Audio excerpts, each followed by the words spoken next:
साई बंदगी सतनाम। परमात्मा की अपार कृपा से मूल ज्ञान का प्रचार प्रसार बहुत ही अच्छी तरीके से हो रहा है। मालिक की अपार कृपा है जो अब घर घर तक ये ज्ञान पहुंच रहा है और बहुत ही अच्छी तरह से जीव इसको अब समझ भी रहे हैं। जहां पर बिल्कुल भी उम्मीद नहीं होती है कि कोई इस ज्ञान को समझ पाएगा, वहां पर बहुत से लोग समझ रहे हैं। बहुत अच्छा लगता है क्योंकि ये जीवन बड़ी मुश्किल से मिला है मेरे भाई। इंसानी जन्म ऐसे ही बर्बाद करके नहीं जाना है, इसको बड़े अच्छे से इस्तेमाल करना है क्योंकि आखिरी जन्म है ये। इसके बाद लाख 84 शुरू होती है। तो जो इस जन्म को लेखे लगा लेते हैं, जो इस जन्म को सफल कर जाते हैं, उनकी 84 खत्म हो जाती है, उनको वापस जन्म मरण में नहीं जाना पड़ता। और जो इस मूल ज्ञान को नहीं समझ पाते, पूरा विवेक नहीं जगा पाते, वो बेचारे बार बार जन्म मरण में धक्के खाते हैं, उनका कोई सहाय नहीं होता। परमात्मा उनके पास होते हुए भी उनकी सहायता नहीं कर पाते। समझ लेना, ये मत सोचना कि मेरा परमात्मा है, मैं उसका बच्चा हूं, मुझे बचा ही लेगा। वो सूअर का भी पिता है, वो कुत्तों का भी पिता है, वो गधों का भी पिता है। समझ लो, उनका भी पिता है, लेकिन फिर भी वो सूअर बने हुए हैं, गंदगी में मुंह डाल रहे हैं। फिर भी वो कुत्तों का जन्म बिता रहे हैं, फिर भी गधे की तरह गधे बन के बाहर ढो रहे हैं, पीछे डंडे पड़ रहे हैं, हाय हाय हो रही है, बकरों को काटा जा रहा है, मुर्गियों को मारा जा रहा है। परमात्मा पास होते हुए भी मदद नहीं कर रहा है। समझ लेना इसका मूल कारण। इसका मूल कारण यह है कि उन्होंने उस समय अपने इंसानी जन्म की परवाह नहीं करी। जब इंसान जन्म मिला तब उसको अंडे मीट मांस खाने में बर्बाद कर दिया, उसको व्यभिचार में बर्बाद कर दिया, उसको एक दूसरे से धर्म के नाम पे झगड़े करने में, लड़ने में, मरने में, कटने में बर्बाद कर दिया। तो परमात्मा ऐसे लोगों की मदद कभी नहीं करता, याद रखना। परमात्मा उसकी मदद करता है जो अपनी मदद करता है। जो एक कदम चलता है, परमात्मा उसके लिए 100 कदम चल के आता है। जो एक कदम भी नहीं चलता, परमात्मा उसके लिए कुछ नहीं करता। समझ लो।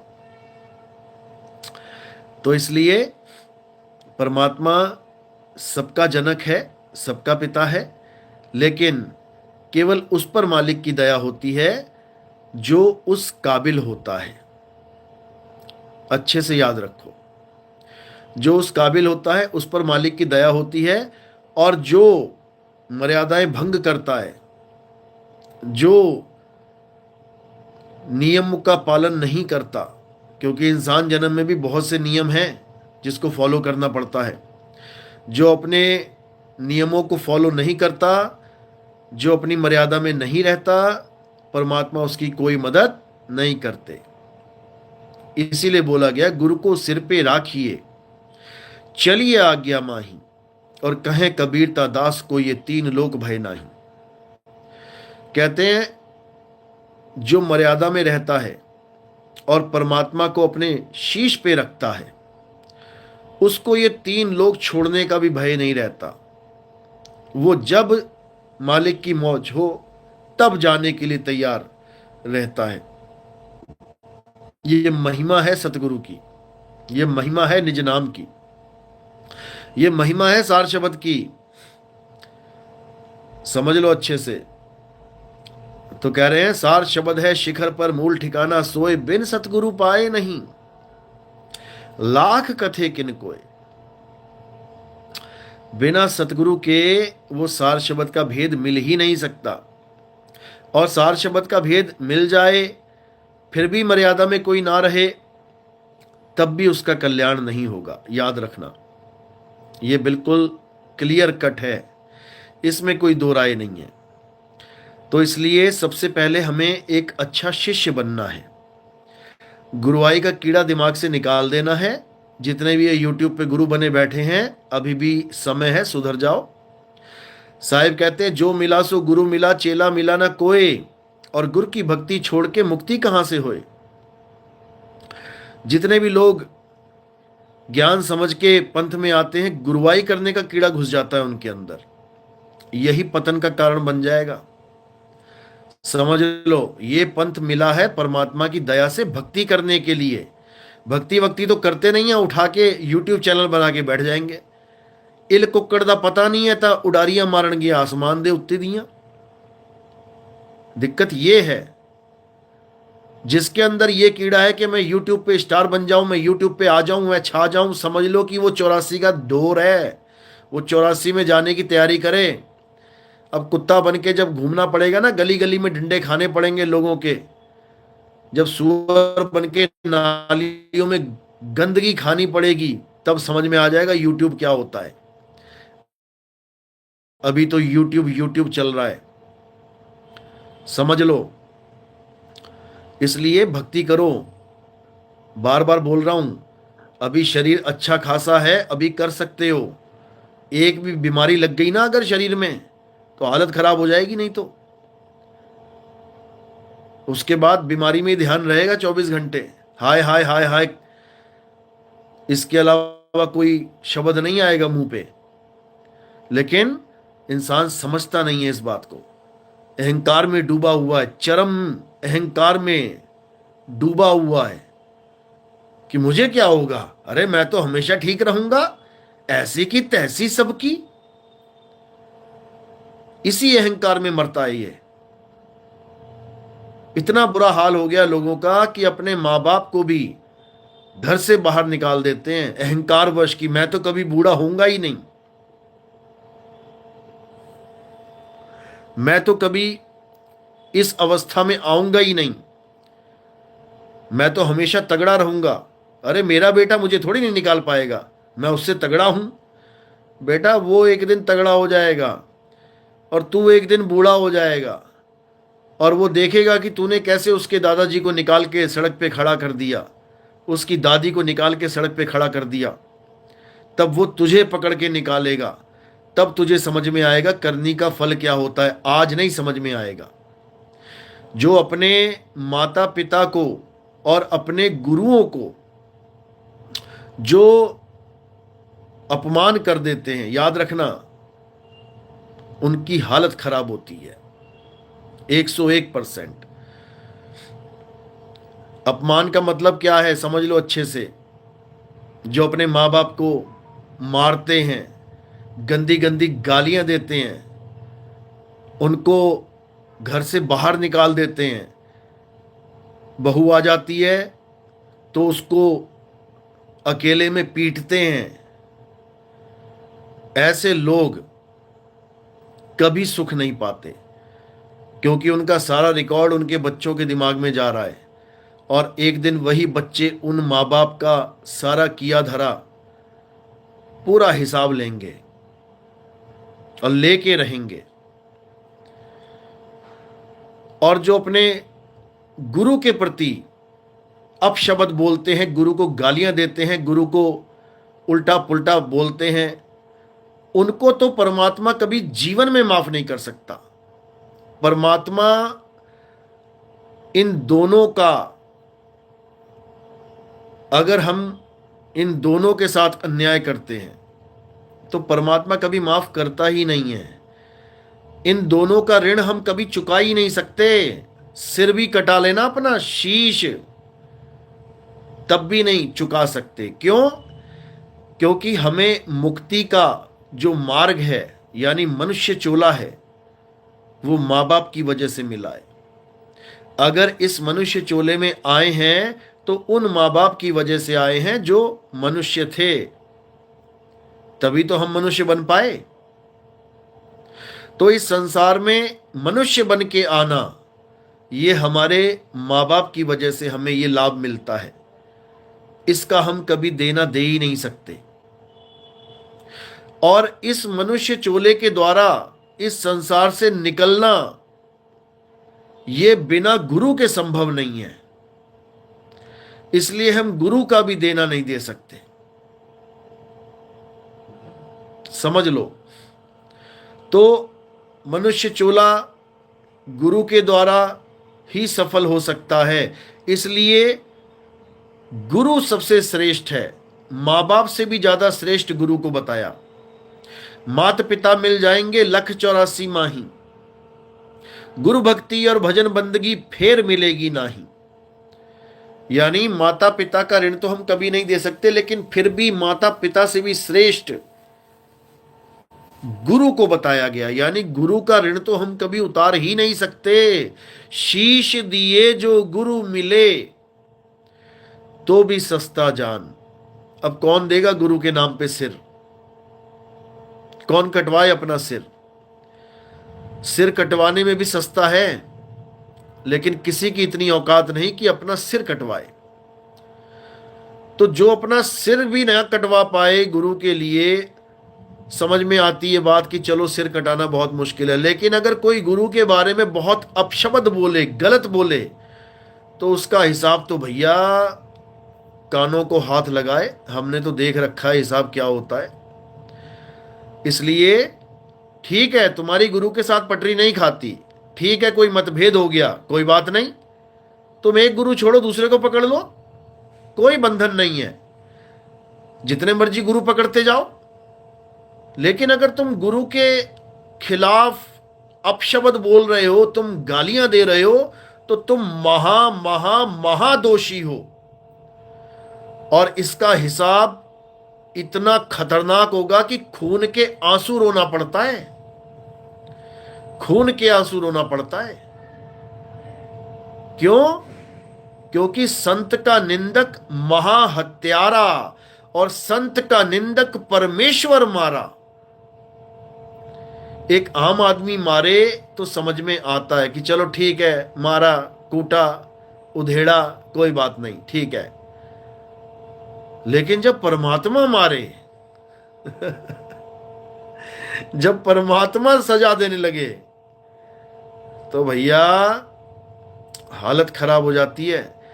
इसलिए कोई भी किसी भी पंथ का भगत है, कोई भी है, कोई आम इंसान ही क्यों ना है, इन दोनों का ऋण तुम नहीं चुका सकते। गलती से भी इनको परेशान नहीं करना है।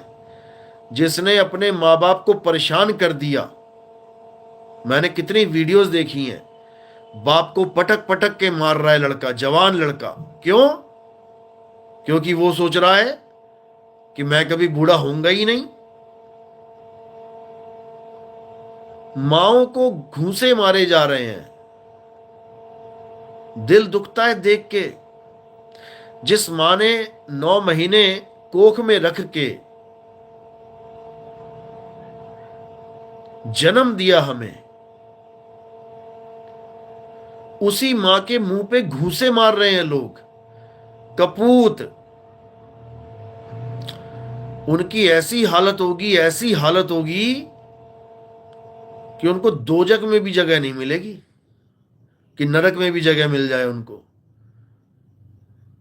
जन्मे मरे, मरे फिर जन्मे, गर्भों में ही भटकता रहेगा वो। ऐसी दुर्गति हो जाएगी उनकी।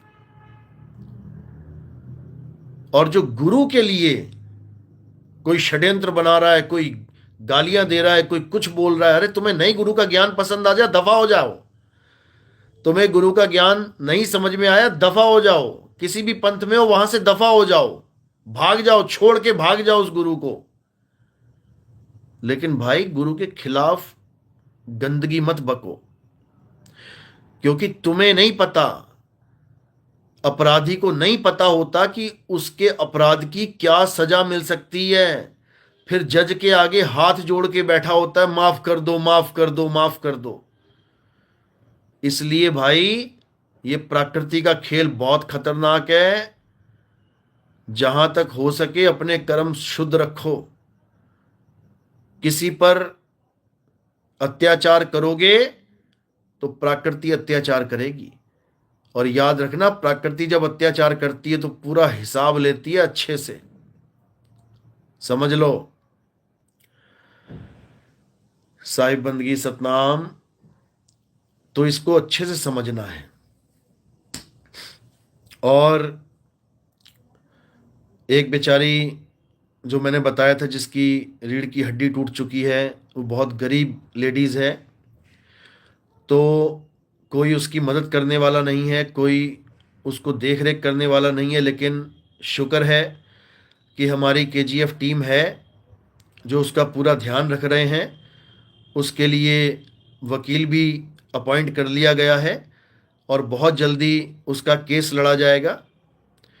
और क्योंकि मानव अधिकार के हम सब मेंबर हैं, किसी भी इंसान के साथ अगर ज्यादती होती है, किसी भी गरीब इंसान के साथ अगर धक्का होता है, तो हमें उसका साथ देना चाहिए, हम उसके साथ खड़े होंगे। ये मानव अधिकार का सिद्धांत है। तो उसके लिए पूरा इंतजाम कर दिया गया है, उसका केस लड़ा जाएगा और मालिक ने चाहा तो अच्छा मुआवजा मिलेगा, क्योंकि जिसकी रीढ़ की हड्डी टूट गई वो सारी उम्र के लिए बेचारी बिस्तर पे आ गई। तो भले हमारा उसका कोई खूनी रिश्ता ना हो, कोई संसारिक रिश्ता ना हो, लेकिन आध्यात्मिक रिश्ता हमारा हर जीव के साथ है। मालिक का हर जीव, चाहे वो हिंदू है, चाहे मुसलमान, चाहे सिख है, चाहे ईसाई, हमारा सबके साथ रिश्ता है। वासुदेव कुटुंबकम, पूरा विश्व मेरा परिवार है, सब मेरे मालिक के बच्चे हैं। जहां तक हमसे होगा हम सबकी मदद करेंगे, क्योंकि हमारा केजीएफ का सिद्धांत ही यही है। तो उसकी पूरी मदद की जाएगी और उसका पूरा जो भी उसका इलाज में खर्चा है वो सब कंपनी के द्वारा उसको मुआवजा दिलवाया जाएगा, क्योंकि ये बहुत सीरियस केस है। रीढ़ की हड्डी टूट जाना, सारी उम्र के लिए बेचारी बिस्तर पे आ गई है और एक गरीब मजदूर है बेचारी, इसलिए उसकी पूरी मदद की जा रही है।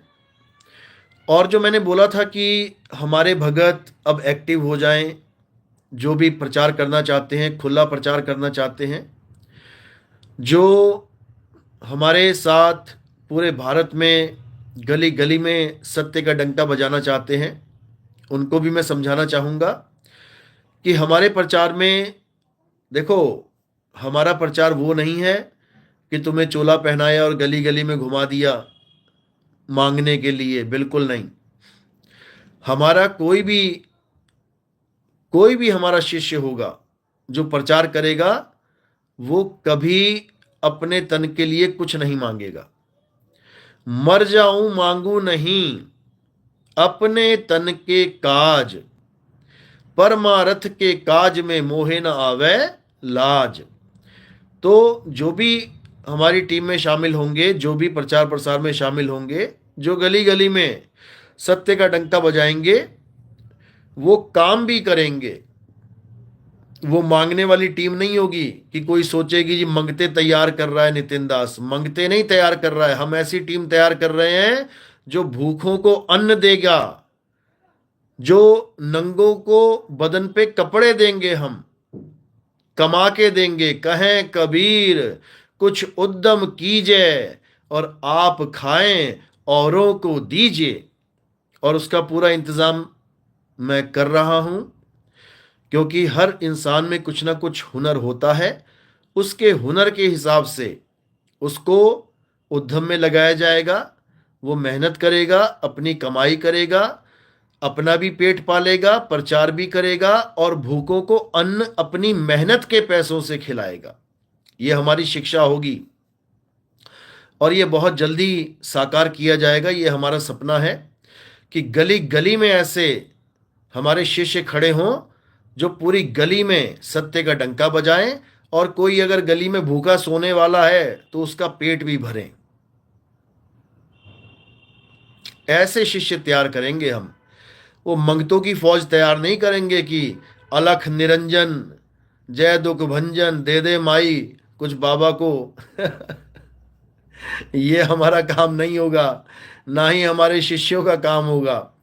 हमारे शिष्य डंके की चोट पे उद्यम करेंगे, काम करेंगे। और क्या काम करेंगे वो हम बहुत जल्दी बताएंगे।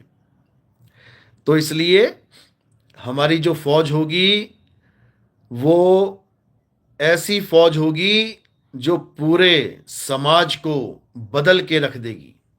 याद रखना, पूरे समाज को बदल के रख देगी, दृष्टिकोण ही बदल देगी सारी दुनिया का, कि क्या सोच लेके तुम जी रहे हो, ये 4 दिन का जीवन तुम कैसे बिता रहे हो, कैसे लोभ में, लालच में। सबको पता है सब छोड़ के चले जाएंगे, फिर भी एक दूसरे को लूटने में लगे पड़े हैं। इतना बुरा हाल है। भाई भाई को 1 इंच जगह फालतू देके राजी नहीं है। एक ही मां के गर्भ से दोनों निकले हैं, लेकिन 6 इंच जमीन अगर एक भाई दूसरे भाई से लेने को बोल दे तो समझ लो हालत खराब हो जाती है। अरे अगर 2 की जगह 3 हो गए होते तब भी तो 3 हिस्से करने पड़ते, तब क्या कर लेते तुम? तब भी तो दिल को मना लेते, मन को मना लेते कि चल ठीक है भाई, 100 में से अब 33% मिलेगा, 3 भाई हो गए। जबकि 2 भाई 60 और 40 में नहीं मानते कि तुझे 60 क्यों मिले, मुझे 40 क्यों मिले। अरे अगर एक और पैदा हो जाता ना एक और टपक जाता तुम्हारे परिवार में, तो तुम्हारे 60-40 छोड़ो, 33-33-33 में बट जाता काम सारा, तब भी तो मन मार के बैठते। छोटा सा जीवन है, भाई भाई से लड़ रहा है, भाई भाई का कत्ल करने को फिर रहा है, जमीनों के चक्कर में एक दूसरे के परिवारों को कत्ल किया जा रहा है। इतना बुरा हाल है, इतना बुरा हाल। और कह रहे हैं कि हम हिंदू हैं, हम मुसलमान हैं, हम सिख हैं, हम ईसाई हैं। अरे सबके केस लगे पड़े हैं जमीनों के, सब एक दूसरे की जान के प्यासे हुए पड़े हैं। बताओ, क्योंकि पता ही नहीं लग रहा है कि इस दुनिया में करने क्या आए हैं। अरे मेरे भाई, इस दुनिया में हम यहां से मुक्त होने के लिए आए हैं, इस दुनिया से मुक्त होने के लिए आए हैं, मुक्ति पद को प्राप्त करने के लिए आए हैं, जमीनें इकट्ठी करने के लिए नहीं आए हैं, पैसा इकट्ठा करने के लिए नहीं आए हैं। जिन्होंने इकट्ठा किया ना लाखों करोड़ों टैक्स बचाने के बाद, जेलों में बैठे हुए हैं वो, कई तो दौड़ गए यहां से। एक अच्छा जीवन जीना है, शांतिपूर्ण जीवन जीना है, एक दूसरे से प्रेम करते हुए जीवन जीना है, सात्विक जीवन जीना है, एक अच्छा जीवन जीना है, और भक्ति करते हुए इस दुनिया से निकल जाना है। बस यही है इस जीवन का लक्ष्य। ना यहां हम रहेंगे सदा, ना यहां तुम रहोगे सदा। इस दुनिया से निकलने की तैयारी करो। सरोज चौपाल। गुरुजी, मैं मुंबई में हूं, पंफलेट सेवा करना चाहता हूं, क्या क्या छापूं बताइए। आप एक काम करो, आप एक नंबर पे मैसेज करो, 9829049204। इस नंबर पे मैसेज करें और लिख के भेजें, वहां आपको क्या चाहिए आपको मिल जाएगा। आप छपवाइए और मुंबई में बंटवाइए। 5,000, 7,000, 10,000, जो भी आप बंटवाना चाहें, 1,000, 2,000, 3,000, जैसी भी आपकी समर्थता है, आप छपवाएं और अखबारों में बंटवा दें। मालिक ने उस पैम्फलेट को जहां पहुंचाना होगा, जिस जीव के पास, जिस खोजी जीव के पास पहुंचाना होगा, वो खुद ही पहुंचा देंगे। आप बस अपना ये काम कर दो, सेवा कर दो परमात्मा के नाम पे। बस 1,000, 2,000, 5,000, 10,000, जो भी आप छपवाना चाहते हैं छपवाएं और अखबार में लगवा के बंटवा दें। अपने आप परमात्मा का बच्चा अपने आप मूल ज्ञान तक पहुंच जाएगा और आपका जीवन धन्य हो जाएगा, आपकी सेवा सफल हो जाएगी। यही है सतगुरु की सेवा। वो नहीं है कि तुम बड़े बड़े एसी दान दे रहे हो, तुम बड़े बड़े जनरेटर दान दे रहे हो, तुम बड़ी बड़ी टाइलें लगवा रहे हो, तुम बड़े बड़े आश्रम बनवा रहे हो। ये नहीं है। सतगुरु की सेवा सफल है और जे को करे चितलाई। सतगुरु की सेवा क्या है? जीवों को जगाना ही सतगुरु की सेवा है। परमात्मा के बच्चों को इस काल के जाल से बचने का संदेश पहुंचाना ही सतगुरु की सेवा है। आप तरे औरों को तारे, सो हंसा सतगुरु के प्यारे। जो खुद तरें और दूजों को तारें, यानी खुद भी निकलने की कोशिश करें इस संसार सागर से और दूसरों को भी रास्ता बताएं, वही परमात्मा के प्यारे हंस हैं, वही मालिक के प्यारे जीव हैं।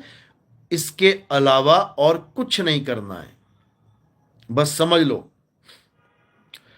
विजय सोलंकी साहिब जी, आपने मेरा व्हाट्सएप मैसेज देखा ही नहीं। आप दोबारा मैसेज करें अगर मैं कोई मैसेज नहीं देख पाता हूं, क्योंकि बहुत से मैसेज आते हैं। मैं बता रहा हूं 50-60 हजार मैसेज एकदम आ जाते हैं सुबह उठते ही। आप या तो IMP लिखा करें, इंपॉर्टेंट, या फिर थोड़ी थोड़ी देर बाद अपने मैसेज में कुछ भी लिख के भेज दिया करें ताकि आपका मैसेज ऊपर आ जाए, अगर कोई बहुत इंपॉर्टेंट बात है तो। वैसे तो इंपॉर्टेंट ही लिखा करो, ठीक है। तो जो भी इंपॉर्टेंट मैसेज होते हैं वो मेरे पास अपने आप आ जाते हैं। मैंने इंपॉर्टेंट लिखते ही सारे मैसेज चेक कर लेने होते हैं, ठीक है। चलो,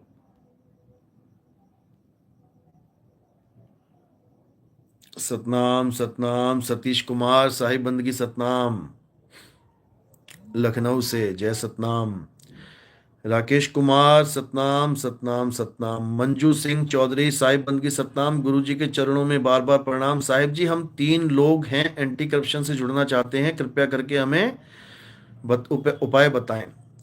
कोई बात नहीं, आप मुझे मैसेज करो ANTI लिख के, ANTI लिख के मैसेज करें, फिर आपको बताते हैं क्या करना है। सतनाम। रेखा नेगी, हमारे सतगुरु यूनिक हैं भक्तों।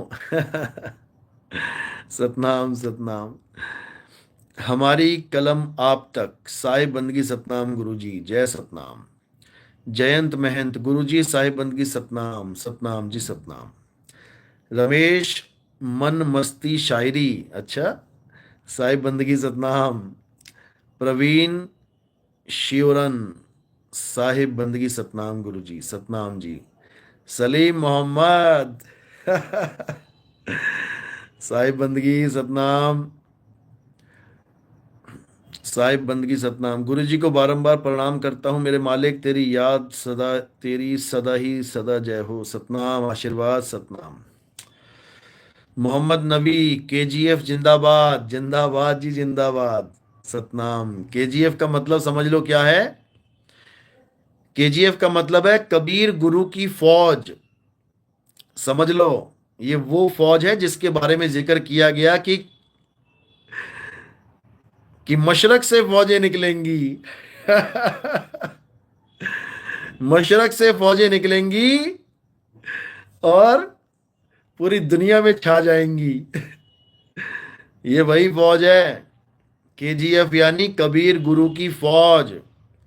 KGF यानी अगर कोई मुसलमान भाई जुड़ता है तो कादिर करीम गुरु की फौज। कादिर अल्लाह का नाम है, करीम खुदा का नाम है। अगर कोई सिख भाई जुड़ता है तो कर्ता पुरुष गुरु की फौज। कर्ता पुरुष उस परमात्मा का, अल्लाह का, वाहिगुरु का नाम है। अगर कोई हिंदू भाई जुड़ता है तो कृष्ण करीम कल्कि गुरु की फौज, तो वो भगवान का नाम है। और अगर कोई, कौन कौन हो गया, हिंदू हो गए, मुस्लिम हो गए, सिख हो गए, ईसाई, तो किंग क्राइस्ट गुरु की फौज, यानी सेकंड कमिंग। वो किंग है, वो राजा है, वो सबका राजा है, वो सेकंड कमिंग, ये उसकी फौज है भाई। तो सब धर्मों को एक साथ लेके इस फौज में हमने अन्याय के खिलाफ लड़ना है, हमने अंधविश्वास के खिलाफ लड़ना है, हमने भ्रष्टाचार के खिलाफ लड़ना है, हमने जितना भी मिलावट हो रही है हमारे देश में, जिसकी वजह से हमें कैंसर हो रहा है। और अब तो खुशी की बात है, वैसे तो कैंसर का जो इलाज है वो घर बैठे ही संभव है, ये पहले से ही बताया जा रहा था, लेकिन कोई इसको अच्छे से कर नहीं रहा था, कोई हाईलाइट नहीं हो पा रहा था। लेकिन अब सिद्धू जी ने उनकी वाइफ ने 4th स्टेज का कैंसर मात्र 40 दिनों में घर बैठे खत्म कर दिया। बहुत खुशी की बात है। आप नहीं सोच सकते कि कितने लोग कैंसर से हमारे देश में मर रहे हैं। हालत खराब हुई पड़ी है। राजस्थान जाती है एक ट्रेन बठिंडा से भर के, उसका नाम ही कैंसर एक्सप्रेस रख रखा है। उसमें जितने लोग बैठे हैं कैंसर वाले ही हैं बेचारे, पूरी ट्रेन कैंसर वालों से भरी पड़ी है। उन लोगों को भी ये ज्ञान बताना है कि घर बैठे इलाज हो जाएगा तुम्हारा। अरे 4th स्टेज कैंसर ठीक हो गया। जो हमारे क्रिकेटर सिद्धू हैं, नवजोत सिद्धू, उनकी वाइफ का और भी बहुत से लोगों का कैंसर ठीक हुआ है, लेकिन हाईलाइट नहीं होता। लेकिन ये सेलिब्रिटी थे तो इन्होंने प्रेस कॉन्फ्रेंस रखवा ली और बता दिया पूरे देश को कि कैसे 40 दिनों में, देखो 40 ही आ रहा है यहां पर भी। यहां पर भी 40 का ही खेल चल रहा है। 40 दिन में कैंसर ठीक, समझ लो। लेकिन 40 दिन आपको पूरे ऋषियों की तरह रहना पड़ेगा, बिल्कुल परहेज में। फिर वहां पे मनमाना आचरण नहीं चलेगा। तो इसलिए इस ज्ञान को उस ट्रेन तक भी पहुंचाना है। बठिंडा में जो भी लोग रहते हैं, रजनीश नागर साहिब बंदगी सतनाम बठिंडा में रहते हैं, तो इसको अच्छे से प्रचार करना है। उस ट्रेन में भी इन पर्चों पे छपवा के अगर 50, 60, 100, 10 जो भी पर्चे अगर उस ट्रेन में बांटे जाए तो बहुत से लोगों का कल्याण हो जाएगा।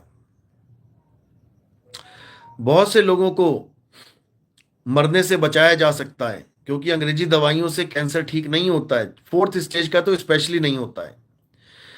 पहली और दूसरी स्टेज का तो ठीक है, थोड़े सालों के लिए ठीक हो जाता है, 10-12 साल बाद फिर दोबारा से वही काम शुरू हो जाता है। लेकिन कम से कम 8-10 साल आराम से बंदा जीवन जीता है, ये सोच के कि मुझे कैंसर नहीं होगा। लेकिन कैंसर सेल कभी भी आक्रमण कर सकते हैं, क्योंकि ये सब खान पान का दोष है। हमें यही नहीं पता कि हमारे सेल कब वीक होंगे और कब स्ट्रांग होंगे, और हम वही गलती कर देते हैं जिससे दोबारा कैंसर हो जाता है। तो इसलिए इसको भी बड़ा हाईलाइट करना है हमने, याद रखो। तो बठिंडा वाले अपनी ड्यूटी लगाएंगे और उस कैंसर वाली ट्रेन में जब भी वो चलती है, हफ्ते में 1 या 2 दिन, ये पर्चे बांटेंगे। बता देंगे आपको क्या क्या लिखना है, लिखवाओ, छपवाओ और बांटो। यही गुरु की सेवा है। जीवों की सेवा ही सतगुरु की सेवा है, समझ लो। इसके लिए पूरा सेशन दे देंगे एक कैंसर के लिए अलग से, क्योंकि पूरी इंफॉर्मेशन पहुंच चुकी है मेरे पास, कैसे कैसे क्या करना है। तो एक बार डॉक्टर के साथ, डाइटिशियन के साथ बैठ के एक वीडियो बना के इसको यूट्यूब पे डाल देंगे। डॉक्टर्स के साथ मेरी बात हो चुकी है और इसको अच्छे से, डाइटिशियंस के साथ बात हो गई है, इसको अच्छे से बना के पूरा एक सेशन दे देंगे। उसको आप शेयर करें और पूरा लाभ उठाएं। Dinesh Kumar Chauhan, motivational speaker. गुरुदेव, आपसे मिलने में जयपुर आना चाहता था, लेकिन मैं फाइनेंशियल कंडीशन बहुत खराब होने की वजह से नहीं आ पाया। कोई बात नहीं, आप जब भी कभी मौका मिले आसपास का मुझे बता देना, मैं खुद आपके गांव में आ जाऊंगा, जहां पर भी आप रहते हैं, खुद आपकी जगह पे आ जाऊंगा अगर आसपास होऊंगा तो। अगर आपको मिलने का इतना मन है तो आपका पूरा ध्यान रखा जाएगा, ऐसी बात नहीं है। और अगर कोई फाइनेंशियल दिक्कत है तो आप हेल्प भी ले सकते हैं। ऐसा नहीं है कि किराया भाड़ा आपको नहीं मिलेगा, मिल सकता है, आप आ सकते हैं। क्योंकि मुलाकात ज़रूरी होती है। वो आप केवल फाइनेंशियल प्रॉब्लम की वजह से ना मिल पाए, वो भी मैं आसपास हूँ, तो ये बहुत ही दुख की बात है। मुझे आप एक बार मैसेज कर देते। सतनाम सतनाम बाबूदास, गुजरात में एक और फौज है।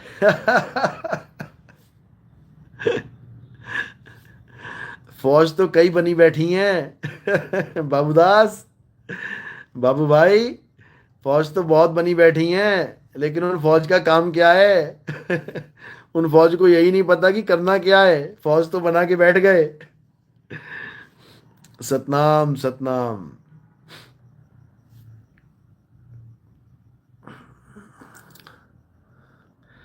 स्वतंत्र कुमार खलीलाबाद संत कबीर नगर से, साहिब बंदगी सतनाम, जय सतनाम। खेमदास नेपाल से, गुरुदेव के चरणों में कोटि कोटि प्रणाम, आशीर्वाद, सतनाम सतनाम।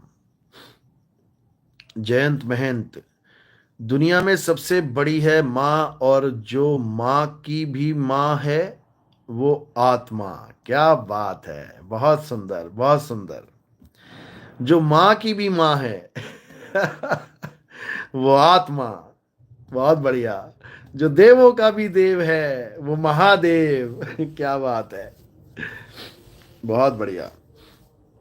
जो पिताओं का भी पिता है वो परम पिता, बहुत सुंदर। अंजू कुमारी, साहिब बंदगी सतनाम सतनाम। सविता ठाकुर, सविता, सोनिया, प्रिंस, अभिषेक ठाकुर, साहिब बंदगी सतनाम। गुरु जी को कोटि कोटि प्रणाम, आशीर्वाद। त्रिवेणी राम, नाम दीक्षा लेनी है साहिब जी, बिल्कुल मिलेगी। अपना मुझे मैसेज करो आप, 9256111007, इस नंबर पे मैसेज करें, नाम दीक्षा लेनी है तो। रामपाल शाक्या, साहिब बंदगी सतनाम, जय सतनाम। साहिब बंदगी। आत्मनिर्भर, गुरुदेव के चरणों में कोटि कोटि प्रणाम, आशीर्वाद, सतनाम। कबीर का चेला, प्रणाम साहिब जी। आत्महत्या करने वाला जीव कहाँ जाता है मैंने पहले भी बताया था कि आत्म रक्षा सबसे बड़ा पुण्य है और आत्म हत्या सबसे बड़ा पाप है। अब समझ जाओ कहाँ जाता है विनोद कुमार, साहिब बंदगी सतनाम। उरई कब आएंगे गुरुजी? बस उरई आने ही वाले हैं, थोड़ा सा वेट करो। मुझे मैसेज करो आप, 9256111007। सतनाम। राखी, गुरुजी मैंने भी मिलना है जी, बिल्कुल मिलेंगे, बिल्कुल मिलेंगे, जल्दी मिलेंगे। उषा कुमारी, साहिब बंदगी सतनाम, गुरुजी सतनाम जी सतनाम। गुमान राम प्रजापत, गुरुजी के ही भागवत, कहीं भागवत कथा चल रही है, वहां पर भोजन कर सकते हैं क्या? आपको नियम में क्या समझाया गया था? आप उन नियम को दोबारा देखिए, बार बार ये पूछने की जरूरत नहीं पड़ती है। सुरेश मकवाना, साहिब बंदगी सतनाम। कबीर का चेला, सतनाम सतनाम। मृत्युंजय मंडल, जिंदा रहने के लिए तेरी कसम, एक मुलाकात जरूरी है सनम, साहिब बंदगी सतनाम। हेमंत भाई, जाम जोधपुर, सतनाम सतनाम। तरंग आनंद, साहिब बंदगी सतनाम जी सतनाम। पप्पू कुमार, जय सतनाम। सलीम मोहम्मद, साहिब बंदगी सतनाम। निक्की बाबा, जय सतनाम, जय सतनाम। मंजू चौहान, साहिब बंदगी सतनाम, गुरुजी दिल्ली से मंजू दासी, सतनाम, साहिब बंदगी आशीर्वाद। शबद गुरु सूरत धुन चेला, मिले परस्पर भया अकेला, मेरे प्यारे सतगुरु नितिन साहिब जी के चरणों में कोट कोट प्रणाम, आशीर्वाद, सतनाम। बाबूदास, भगवत गीता सप्ताह बैठाई थी उन्होंने, आपके नए शिष्य ने खूब पैम्पलेट सेवा की बहुत बढ़िया, बहुत सुंदर। ऐसे ही सेवा करते रहो, जीवों को जगाते रहो, परमात्मा अनंत मौज में रखेगा। जय सतनाम।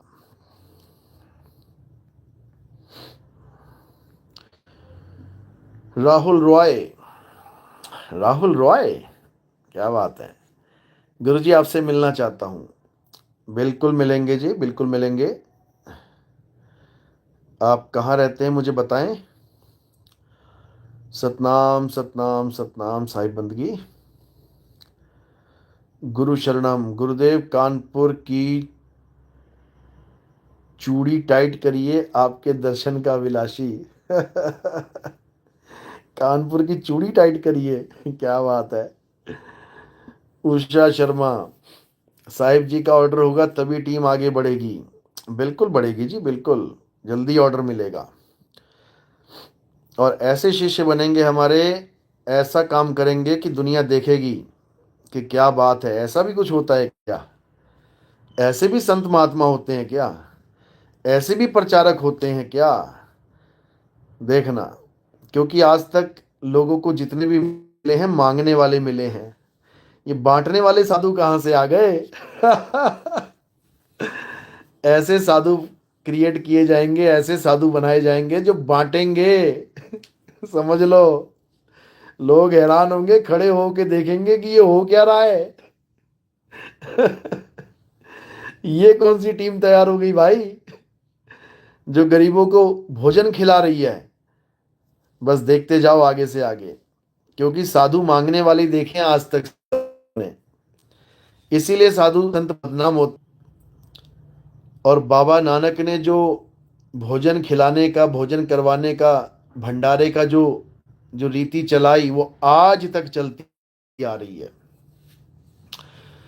वो उनके भी पैसे नहीं थे, 20 रुपया भी किसी और का था, उनके पिताजी के थे। पिताजी के 20 रुपया उन्होंने भोजन में लगा दिए संतों के, तो पिताजी ने उनके गाल पे झापड़ मारा।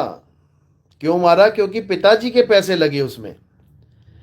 हम ऐसे संत तैयार करेंगे, हम ऐसे भगत तैयार करेंगे, हम ऐसे प्रचारक तैयार करेंगे, सत्य का डंका बजाने वाले, जो अपनी मेहनत की कमाई से लोगों को भोजन करवाएंगे, भूखों को भोजन करवाएंगे और नंगों को कपड़े बांटेंगे। ये करवाएंगे हम सब ये चीजों के। जो लोग ये सोच रहे हैं ना कि नितिन दास तो मंगतों की फौज इकट्ठा कर रहा है, मंगतों की फौज नहीं कर रहा है, दानियों की फौज इकट्ठा कर रहा है। समझे? ऐसे ऐसे दानी बैठे हैं, तुम सोच भी नहीं सकते। पूरे संसार को तारने के लिए ये फौज निर्मित की जा रही है। पूरे संसार का तारणहार बनेगी ये फौज। इसका नाम केजीएफ ऐसे ही नहीं रखा है, इसके बनने से पहले ये मशहूर हो चुकी है पूरी दुनिया में। जैसे हमारे साहिब का एक दोहा आने से पहले ही पूरा डंका बज गया था उस दोहे का। उस दोहे के आने से पहले ही वो पूरा मशहूर हो गया था। कौन सा दोहा था वो, बताओ जरा। ये लीला होती है प्रभु की, समझे? आने से पहले ही पूरा सेटअप तैयार कर देते हैं। कौन सा दोहा है? जो उजागर होने से पहले ही मशहूर हो गया। जिस दोहे का नाम, दोहे को बोलने वाले का नाम भी नहीं पता था लोगों को, और दोहा पहले ही मशहूर हो गया। कौन सा दोहा है, लिखो।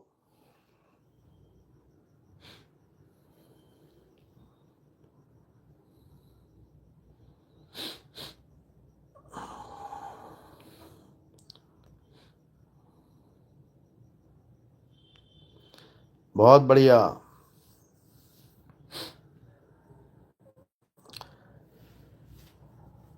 वीरेंद्र, सोई गुरु पूरा कहावे, 2 अक्षर का भेद बतावे। बिल्कुल। सोचो, ये लीला है, ये प्रभु की लीला है। जिन लोगों के 10 करोड़ से भी ज्यादा फॉलोअर है, राधा स्वामी, उनके ग्रंथों में ये दोहा पहले ही छपवा दिया। सोचो, अभी ये दोहा आना तो बाद में था। इस पंथ को उजागर तो कब होना था जाके, अब होना था जब हम कर रहे हैं। और ये दोहा पहले से ही सारे ग्रंथों में पहुंचा दिया गया। किसकी लीला है ये परमात्मा की लीला है। क्योंकि उसको पता है कि कब क्या करना है, वो सब जानता है, वो सब जानता है। असी सब जान दे, हाँ, समझो बात को। तो 13वां पंथ जब उसने उजागर करना है, तो उस 13वें पंथ के बारे में पहले से ही लिखा हुआ है सारे ग्रंथों में। समझ लो, मदन साहिब के पंथ को पूरी दुनिया में उजागर करना है तो पहले ही लिख रखा है उनके ग्रंथों में कि चौथी गद्दी होई अवतारा, ताका चरित्र विदित संसारा, हम ही उनके सिर बैठ भी आई, और वासे पार कोई नहीं पाई। ये पहले से ही लिख रखा है। ये हमने तुमने नहीं लिखा, ये पहले से ही इंतजाम कर चुके हैं वो। हमने तो केवल उसको उजागर करना है, समझे? परमात्मा अपना काम पहले ही कर देते हैं। ये लेकिन हमारी छोटी बुद्धि उसको नहीं समझ पाती, और अनजाने में हम परमात्मा के ही दोषी हो जाते हैं, अपने मन मति के कारण हम विरोध करने लग जाते हैं, अज्ञानतावश परमात्मा के पंथ का विरोध करने लग जाते हैं और कर्मों का भार अपने सिर पे उठा लेते हैं। उसके बाद जब हालत खराब होती है, क्योंकि हिसाब किताब देना पड़ता है, तब नानी याद आ जाती है। इसलिए मेरे भाई, इस पंथ को पहचान लो, ये मालिक का पंथ है, ये परमपिता परमात्मा का पंथ है। ये वो फौज तैयार हो रही है जिस फौज का नाम रखने से पहले ये पूरे संसार में मशहूर हो चुकी है। केजीएफ का तुम नाम लिखो कहीं बस। आज हमारे भगत केजीएफ की टी शर्ट पहन के जहां घूमते, लोग पहले से ही कान खड़े खड़ करके देखते हैं, कहते कान ਚੱਕ ਚੱਕ के देखते लोग की ओ भाई ये केजीएफ कित्थों आ गई, ये टीम कित्थों आ गई। क्योंकि केजीएफ टीम ऐसी टीम होगी जो एक बार पढ़ लेगा कि केजीएफ, वो सारी उम्र नहीं भूलेगा कि केजीएफ टीम क्या कर रही है। मेहनत कर रही है, प्रचार कर रही है, साथ में लोगों की मदद कर रही है, और आगे से आगे ये टीम इतनी स्ट्रांग हो जाएगी कि कोई भी गरीब आदमी उसके साथ धक्का नहीं होने देंगे। कोई भी गरीब आदमी, असहाय आदमी जिसका कोई नहीं है, उसकी ये टीम होगी। परमात्मा तो चलो है ही सबका, जिसका कोई नहीं उसका परमात्मा है, लेकिन जिसका गरीबी के कारण कोई नहीं है संसार में, ये टीम उसकी हमदर्द बन के सामने खड़ी होगी। फिर सामने कोई भी होगा, देखा जाएगा। समझ लो, ये फौज गरीबों के लिए, असहाय लोगों के लिए अमृत वरदान का कार्य करेगी। समझ लो, ऐसे नहीं मरने देंगे अब गरीबों को कि किसी के साथ धक्का करके कोई भी अमीर चला जाता है, 4 पैसे खिला के काम करवा जाता है अपना। अब भूल जाओ, अब नहीं चलेगा ये काम। अब केजीएफ टीम खड़ी होगी साथ में, हर उस आदमी के साथ जिसके साथ धक्का हो रहा है। और बहुत खुशी की बात है कि हमारी टीम ने जितने भी केस अभी तक पकड़े हैं हाथ में, सब पॉजिटिव गए हैं, सब पॉजिटिव गए हैं। ऐसे ऐसे केस जिनमें जिसके ऊपर अत्याचार हुआ है उसी के ऊपर एफआईआर दर्ज करवा दी गई है, उसी के खिलाफ मां बाप ने भी गवाहियां दे दी, सत्य के खिलाफ गवाहियां दे दी। वो केस भी उल्टा उन्हीं के ऊपर पड़ गया। इंक्वायरी हुई दोबारा से, और इंक्वायरी में दूध का दूध पानी का पानी हो गया। केजीएफ टीम की वजह से, केजीएफ की वजह से जब फोन गए ना, बार बार फोन पहुंचे वहां पे, तो दोबारा इंक्वायरी करवानी पड़ गई कि आखिर सत्य क्या है। और जब सत्य सामने आया तो पासा ही पलट गया। वो आदमी जिसके लिए कोई खड़ा होने को तैयार नहीं था, जेल जाने वाला था सीधा, झूठी गवाही, झूठी एफआईआर में, और आज घर बैठा है आराम से। ये है केजीएफ का खेल, ये मालिक की फौज का खेल है। समझ लो, जिसका कोई नहीं होगा उसका केजीएफ ही होगा। केजीएफ मूवी देख लो, उसमें कोई किसी का नहीं है। भले हजारों लड़के खड़े हैं वहां पे, हजारों आदमी खड़े हैं, लेकिन कोई किसी की मदद नहीं कर पा रहा। तो उनकी मदद कौन कर रहा है? केवल और केवल केजीएफ। तो एक समय ऐसा आएगा जब हम इतनी बड़ी तादाद में भ्रष्टाचार के खिलाफ लड़ेंगे कि भ्रष्टाचार करने से पहले बंदा 100 बार सोचेगा कहीं केजीएफ वाले ना आ जाएं। कहीं केजीएफ वाले ना आ जाए भाई, ये ना सुनते किसी की। तो ये तभी होगा जब आप लोग इस टीम में जुड़ेंगे और आगे बढ़ेंगे।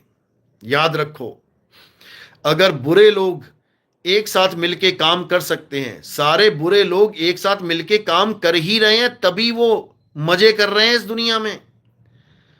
क्योंकि एक को पता है कि मैं फंसा तो 10 रास्ते ढूंढ लेगा निकलने के, क्योंकि सारे बिगड़े हुए लोग इकट्ठे हो चुके हैं।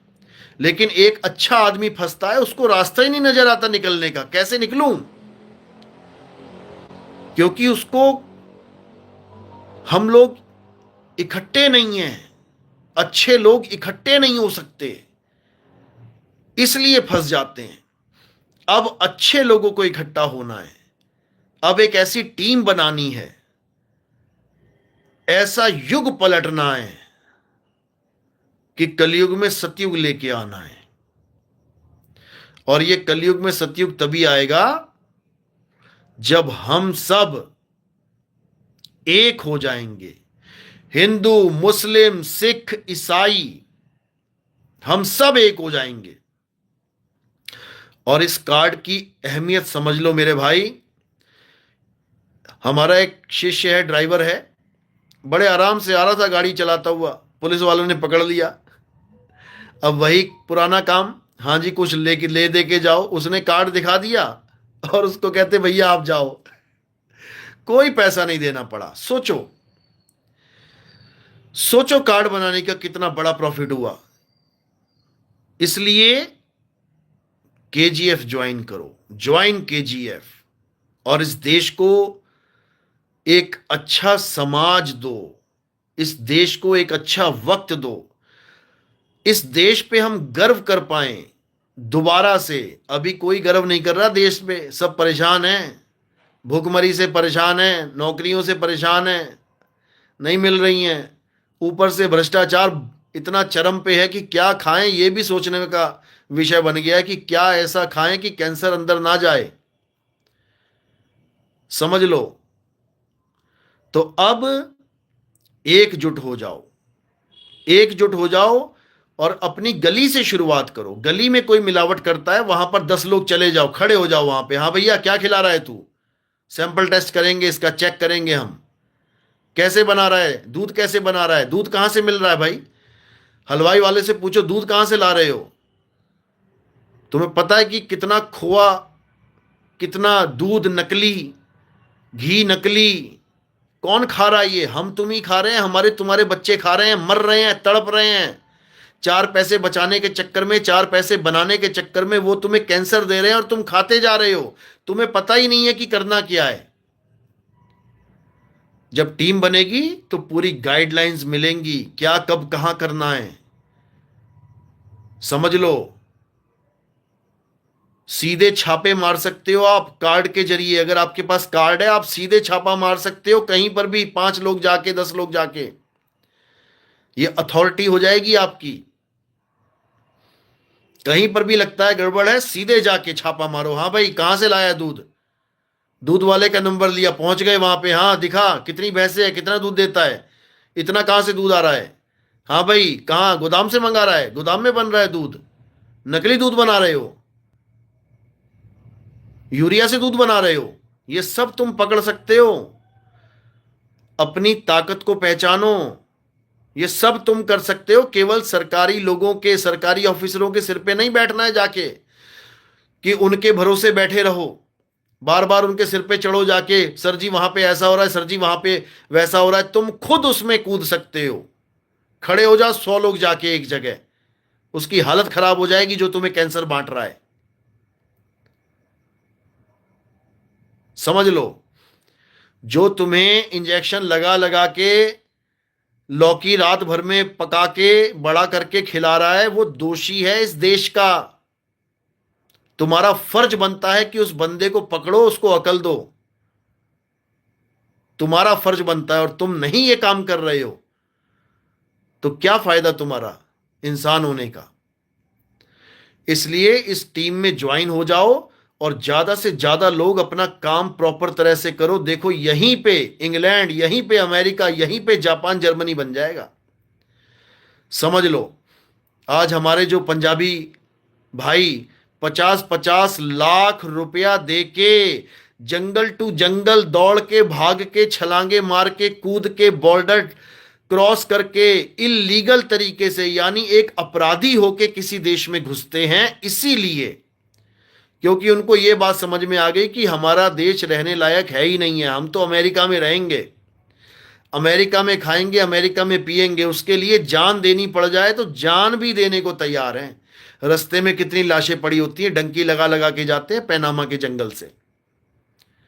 मैं जितने भी देशों में जाता हूं वहां पर स्टोरियां सुनते हैं लोग, सुनाते हैं एक दूसरे को, इतने लोग मर गए बॉर्डर पे, इतनी गोलियां चल गई, इतना ये हो गया। अरे जब हमारा ही देश सबसे बढ़िया हो जाएगा, हमारे देश में हर चीज सुधर जाएगी, तो हमारे देशवासी बाहर क्यों भागेंगे? हमें किसी और देश जाने की जरूरत ही नहीं पड़ेगी। समझ लो, अगर हमारा देश लुटा है तो केवल इन धर्म के ठेकेदारों की वजह से लुटा है और इन मिलावटखोरों की वजह से लुटा है। समझ लो, धर्म के ठेकेदारों की वजह से इसलिए लुटा क्योंकि इन्होंने सोने के मंदिर बना बना के, सोने की मूर्तियां बना बना के विदेशी लुटेरों को आकर्षित किया। तुम चीनी फेंकोगे अपने घर में, इधर फेंक दी, उधर फेंक दी, उधर कमरे में फेंक दी, उधर कमरे में फेंक दी, तो चींटियां आएंगी? ऐसा हो नहीं सकता कि चींटियां ना आए। तुमने चींटियों को बुलाया है, तुमने चीनी फेंकी है जगह जगह। इसी प्रकार जब तुम मंदिरों में सोने की मूर्तियां बना बना के रखोगे मेरे भाई, तो डाकू नहीं आएंगे तो क्या साधु आएंगे? सोमनाथ का मंदिर 17 बार लूट लिया गया, बताओ। एक बार लूटा, जब पहली बार लूटा पूरा मंदिर साफ करके ले गए, सब कुछ लूट के ले गए, पूरा मंदिर खाली हो गया। अब बताओ कि दूसरी बार क्यों लूटने आएगा कोई, जब मंदिर ही खाली है? तुम्हारे घर में हर चीज उठा के कोई ले जाए, कमरे खाली रह जाएं, दोबारा चोर कभी आएगा क्या उसको लूटने के लिए, खाली कमरों को? सोमनाथ का मंदिर केवल एक बार लूटा जाता, दोबारा लुटता ही नहीं। क्यों लुटा? हमारी बेवकूफी की वजह से। हम पहली बार तो बचा नहीं पाए मंदिर को लूटने से। जब वो लूट के ले गए, हमने दोबारा से पूरा बफे, दोबारा से पूरा शोरूम इकट्ठा खड़ा कर दिया वहां पे, दोबारा से वही चीजें फिर रख दी, जिसकी वजह से वो दोबारा आ गए लूटने के लिए। दूसरी बार लुट गया, खाली कर दिया मंदिर पूरा, जो नग जड़े थे, जो मूर्तियां थी, सब उठा के ले गए सोने की। हमने फिर वही बेवकूफी कर दी, तीसरी बार सजा दिया, वो फिर आए, तीसरी बार लूट के ले गए। हमने फिर बेवकूफी कर दी, चौथी बार सजा दिया, वो फिर आए, चौथी बार लूट के ले गए। हमने फिर बेवकूफी कर दी, पांचवी बार, छठी बार, सातवीं बार, आठवीं बार, नौवीं बार, करते करते 17 बार हमने वही बेवकूफी करी और उन्होंने 17 बार हमारे मंदिर को लूट लिया। 18वीं बार क्यों नहीं लूटा? 18वीं बार क्यों नहीं लूटा? लिखो जरा कमेंट में। 18वीं बार क्यों नहीं लूटा? कमेंट में लिखो जरा, देखे तुम्हारा विवेक, देखे तुम्हारी बुद्धि।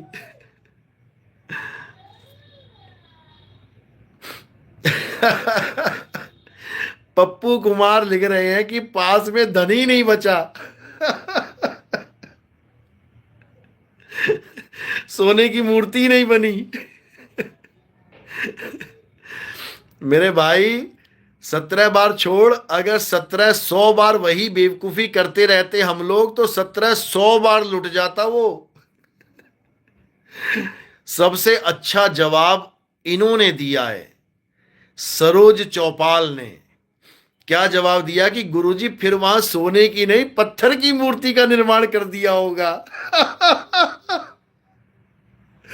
जब वहां पत्थर की मूर्ति रख दी गई होगी, अब वो बेवकूफ थोड़ी नहीं है कि पत्थर को लूटने के लिए आएंगे। क्या बात है। लुटेरों को तुम्हारी मूर्तियों से, तुम्हारे भावों से कोई मतलब नहीं है। कि तुम्हारे भाव किस देवता के प्रति क्या है। उनको तो सोना दिख रहा है, इतने क्विंटल की मूर्ति है, इतने किलो की मूर्ति है, समझ लो। और वही मूर्खता हम सदियों से करते आए हैं। हमारे देश को सोने की चिड़िया इसीलिए कहा जाता था क्योंकि हमारे हर मंदिर में सोने के भंडार थे। ऐसी ऐसी मूर्तियां थी, तुम उठा नहीं सकते सोने की मूर्तियां, इतनी बड़ी बड़ी मूर्तियां। हमारा सारा देश इस अंधविश्वास के चक्कर में लुट गया कि भगवान को सोने की मूर्तियों में बनाना चाहिए। बताओ, अरे पत्थर की मूर्तियां बनाई होती, एक भी चींटी नहीं आती।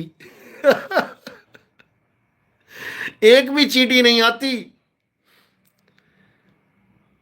अगर प्लास्टिक की चीनी बनाई जाए, अगर चीनी प्लास्टिक की बनाई जाए, तुम प्लास्टिक वाली चीनी जहां मर्जी फेंकते रहो,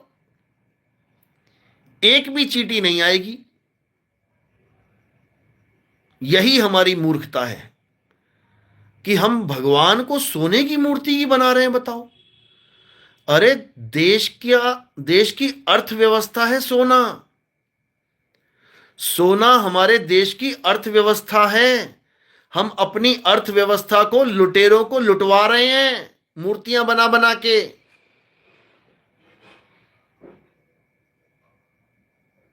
समझ लो, अब ये खत्म कर देना है। अब भगवान को पत्थर का ही रखो भाई। अज्ञानियों के लिए, ज्ञानियों के लिए ना वो पत्थर का है ना वो सोने का है। समझ लो। तो अब हमारी एक ऐसी फौज तैयार होगी जो लोगों में जागृति लाएगी, जो विवेकियों को इकट्ठा करेगी, और इतना बड़ा मुहिम चलेगा भारत देश में कि गांव गांव जागेगा। और उसके बाद पूरा विश्व इस सत्य ज्ञान के डंके के आगे नतमस्तक हो जाएगा। और ये होके रहेगा क्योंकि ये पहले से लिखा हुआ है। ये पहले से लिखा जा चुका है। ये कोई नितिन दास ने नहीं लिखा, ये संतों ने पहले से ही लिख रखा है। और ये तुम्हारे लिए लिखा गया है कि तुम सब एक हो जाओ। अब नहीं पता कि कब किसकी टाएं टाएं फिस हो जाए। कब किसकी मौत कब आ जाए। अब समाज के लिए जी के देखो। अपने लिए बहुत जी लिए, अब देश के लिए जी के देखो। अब लोगों की भलाई के लिए जी के देखो। फिर समझ में आएगा कि आखिर ये इंसान चोला कितना प्यारा है, कितना इंपॉर्टेंट है, कितना जरूरी है लोगों की भलाई के लिए। और किसी चोले में भलाई नहीं कर पाओगे।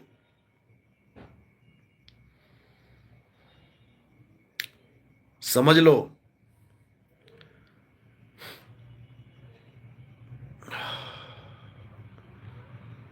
चलो, निकलंक गुरु संदेश साहिब बंदगी सतनाम। दास महल सिंह पिखीविंड सतनाम साहिब बंदगी। मनीषा प्रजापत गुरुजी सर्दी से बहुत से सतनाम।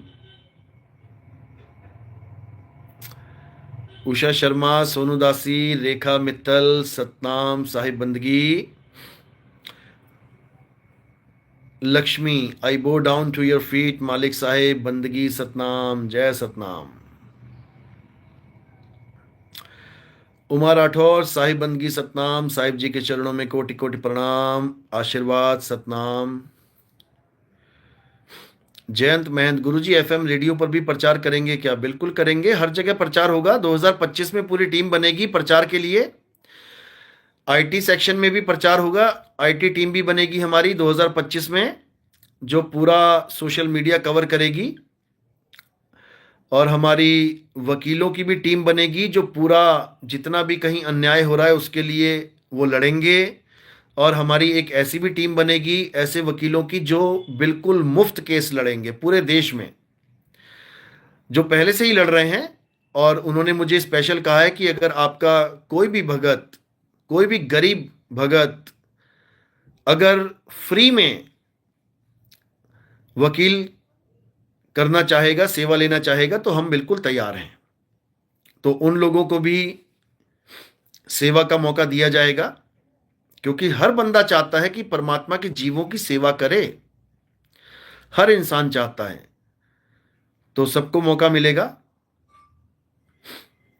जय सतनाम।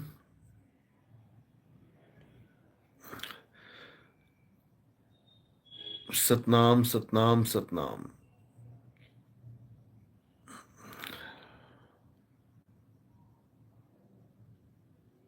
जय सतनाम। साहिब बंदगी सतनाम। चलो आज का सत्संग यही समाप्त करते हैं। और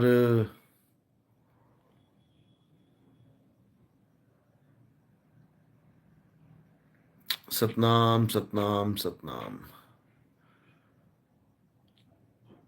मोहम्मद नबी। साहिब बंदगी सतनाम। साहिब जी, जो आपको मिलता है प्रेम करने के लिए मजबूर हो जाता है। सतनाम। साहिब बंदगी सतनाम। देखो, हमारा जो रूप है वो प्रेम ही है। हमारा जो, जिसकी हमें चाह है हर जीव को, वो प्रेम ही है। जिन प्रेम किया तिन ही प्रभ पाया। जब तक तुम्हारे अंदर प्रेम नहीं है, भूल जाना कि कभी परमात्मा तुम्हें मिलेगा, नहीं मिल सकता। ऐरी में तो प्रेम दीवानी, और मेरा दर्द न जाने कोई। तो प्रेम ना बाड़ी उपजे, प्रेम ना हाट बिकाए। बिना प्रेम के कुछ हो ही नहीं सकता। ये संसार भी अगर चल रहा है तो प्रेम की वजह से चल रहा है, समझ लो। और जिसके दिल में द्वेष है, राग है, किसी के प्रति जलन है, ईर्ष्या है, वहां कभी परमात्मा बैठ ही नहीं सकता। याद रखना, जो परमात्मा के हंस होते हैं वो अगर कटु वचन बोलते हैं तो केवल अज्ञान के लिए, अज्ञानी के लिए नहीं। अज्ञान के लिए बोलते हैं। और क्यों बोलते हैं? ताकि किसी का भला हो जाए, किसी का बुरा करने के लिए नहीं बोलते। अज्ञान को नहीं काटेगा अगर ज्ञानी, तो दोषी हो जाएगा। अगर हम अज्ञान के खिलाफ नहीं बोलेंगे तो दोषी हो जाएंगे। हम अज्ञानी के खिलाफ नहीं बोलते। वो क्या खाता है, क्या पीता है, कहाँ रहता है, क्या करता है, वो उसका मैटर है। हम किसी को पर्सनल कभी अटैक नहीं करते। वो उसका मैटर है, जो करेगा सो भरेगा। हम अज्ञान को धोते हैं अच्छे से। और गलती से लोग ये समझने लग जाते हैं कि हम अज्ञानी को धो रहे हैं। हम अज्ञानी को नहीं धोते भाई। अज्ञानी मालिक का जीव है। आज अज्ञानी है, कल को ज्ञानी बन जाएगा। कितनी देर लगती है? तो हम अज्ञान को धोते हैं। अज्ञान की बात आ गई तो हमारा फर्ज बनता है कि धोएं, ना कि अज्ञानी को। अज्ञानी तो मालिक का जीव है, हमारा प्रेम है उससे। हम हमेशा भला ही चाहते हैं। जो हमारा दुश्मन भी है ना, अगर कोई हमें दुश्मन भी मानता है तब भी हम उसका भला ही चाहते हैं। ये मेरी मजबूरी है, समझ लो।